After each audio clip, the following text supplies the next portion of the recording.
আজি আমি অসমীয়া যুৱ মঞ্চই আমাৰ ৰেলৱে ডিভিজনৰ তিনিচুকীয়া ডিভিজনৰ ডিআৰএমলৈ এখন স্মাৰক পত্ৰ প্ৰদান কৰিছোঁ।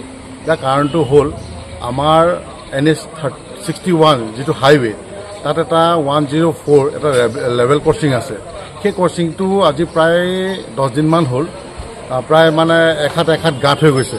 আৰু সেই গাঁতৰ ফলত কি হৈছে, আমাৰ যিসকল স্কুলৰ ছাত্ৰ ছাত্ৰী বা আজি যিখিনি অফিচিয়েল অহা যোৱা কৰে বা যি NH 61 অহা যোৱা কৰে সকলোলৈ মানে আপোনাৰ বহুত ডাঙৰ এটা দুৰ্ঘটনা হ'বলৈ মানে গৈ আছে।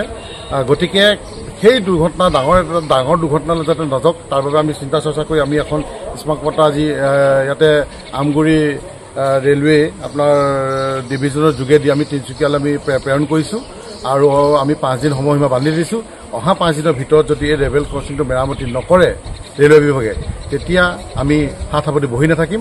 আমি 5 দিনৰ পিছত আমি দুঘণ্টীয়া ৰেল অৱৰোধ কাৰ্যসূচী হাতত ল'বলৈ বাধ্য হ'ম আৰু ইয়াৰ বাবে জগৰীয়া হ'ব ৰেলৱে।